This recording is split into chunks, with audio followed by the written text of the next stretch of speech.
natin, Mayor. O, sige. Ikaw, sasamahan ka daw kahit saan ka pumunta, Mayor. Totoo. Magalingan. Magalingan. Ako nagpadala niyan. Pinadala ko talaga dyan yan. Magaling na ito, Mayor. Oo, magaling pa mag-knock-knock yan. Mayor! Mayor! Patiin natin. Welcome back mga kaaldab. Ito na naman po ang inyong lingkod, si Mr. Destiny. At magbibigay tayo ng pinaka-latest na updates po ngayon sa social media.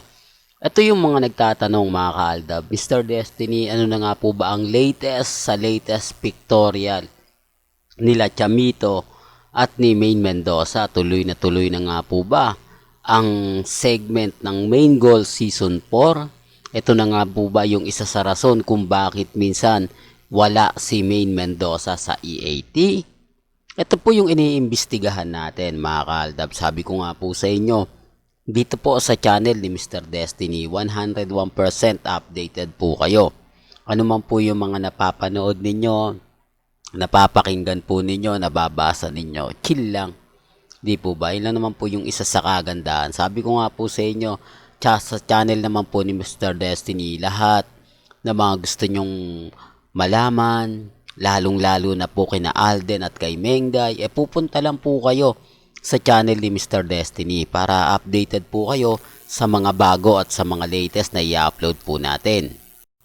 Ito mga kaaldab, kumbaga, hindi ko lang mga kaaldab kung yun nga po ba ay main goals o ibang segment to, kasi wala pa po talagang update. Grabe nga po kahigpit ngayon kay Main Mendoza. Hindi po talaga natin makuha, although may mga post si Chamito na kung saan kasama niya si Mengay. Siyempre, pag nakita naman po natin si Chichirita, matik na yan, di po ba? Pero maraming, kumbaga, bago nga po daw yung segment, bagong makakasama ni Mengay, di po ba? Yan base lang naman sa mga impormasyong nakukuha natin. Isa naman po ito sa kagandahan nyo po sa channel ni Mr. Destiny. Kahit ano pong, o kahit sabihin nila na ganito ganyan, ako Mr. Destiny hindi pa yan sure, okay lang, di po ba? Pero bago natin pag-usapan itong mainit at napakagandang update natin, kung bago ka lang sa channel na to at isa kang true-blooded Aldab Nation na nagmamahal kina Mengay at Isoy, tama po ang channel na pinuntahan mo, kaya consider na po kitang bagong subscriber. At huwag mong kalimutang i-share ang mga video po natin sa mga mami, sa mga titas at sa mga senyor.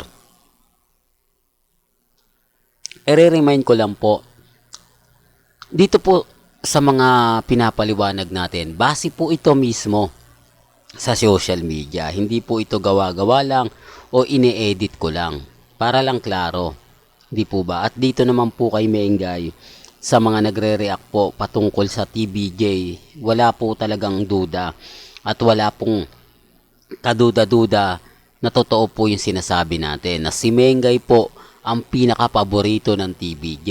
Yan po yung katotohanan na hindi po pwedeng ikaila. Na marami po kasing nagsasabing, oo Mr. Destiny, favoritism talaga nila si Main Mendoza, na kahit sabihin na natin na binabaan ng kanyang talent P. Real talk to maraming magsasabi niyan, totoo yung sinasabi ko. Iba po talaga yung talent P ngayon ni Mengay. Talagang lahat naman po sila, hindi naman po si Jose, si Wally, lahat po ng legit Dabber Cards, bumaba po talaga yung talent P. Pero yan, kumbaga sensitive yung bagay na yan. Nakukuha lang po natin ang update. Sabi ko nga po sa inyo dito sa channel ni Mr. Destiny, talagang updated po kayo. May nagtatanong, baka sabihin na naman ang nagtatanong, anong kinalaman sa talent? Ibig kong sabihin, yung performance na pinapakita nila, walang nagbago.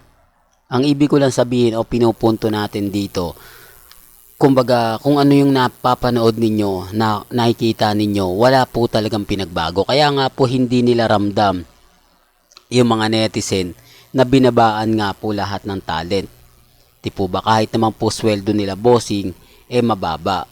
Ang problema lang po rito, si Mengay ngayon ang kinaiinggitan. Si Mengay ngayon yung masasabi natin na talagang iba na. Di po ba? Yung tipong konting galaw, bantay na bantay si Mengay, konting kumbaga update, si Mengay yung talagang tinututukan. Totoo naman po yung sinasabi ko kasi kung papansinin nyo mga kaaldab, di po ba? Hindi ko lang alam kung ano na nga po ba yung mangyayari, di po ba? Pero sabi ko, ramdam nga po ng mga ilang netizen na magkakaroon nga po ng bagong project si Mengay sa EAT, di po ba? Tama naman po tayo, sa TV5. Kaya lang medyo madamot pa po talaga sila pagdating sa mga bagay-bagay na ganito. Kahit si Chamito at mga ilang wala po talaga eh. Wala po talagang update. Yan ang isa sa rason kung bakit po matyaga tayo naghahanap para lang po makapagbigay ng update. Especially pagdating kila Mengay at kay Alden. Speaking of kay Alden may sigurado to mahal na bukas sa Makalawa may bago na namang anunsyo. Kaya lagi lang po kayong magbabantay pagdating po sa social media, lalo na po sa Twitter, di po ba, sa Instagram, sa Facebook, sa mga website, kasi karamihan doon po nagsisimula yung mga exclusive interview kay Alden, yung mga update kay Mama Ten, di po ba, kung ano yung mga ganap, at syempre kay Julia Montes. Yan din yung isa sa tinututukan natin na baka may mag-post siya, di po ba? Alam nyo naman po, sa channel ni Mr. Destiny, lahat po tinitignan natin. Kaya nga po napakarami natin nakikita na update. Sabi ko nga po sa kanila, kung gusto ko lang po ng pagbabago, kung gusto ko lang po ng maging trending ako, dumami followers ko, yung mga nakikita ko, masarap i-update yun eh. Masarap ipaliwanag. Gaya po ng mga Aldab Nation na bumaliktad.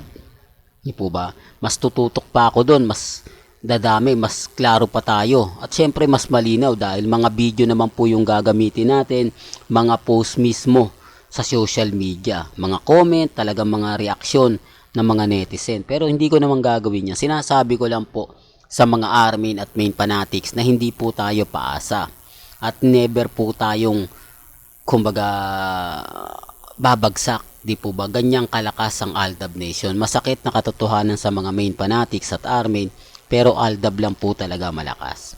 Well, hanggang dito na lang po yung updates natin Kaya kung gusto nyo pa po ng pinaka-latest at sariwang update, abay, tutok lang po kayo dito sa channel ni Mr. Destiny para updated po kayo sa mga latest at sa mga bagong video po na ilalabas po natin maya-maya lang. Hanggang sa muli, salamat po sa panonood at pakikinig.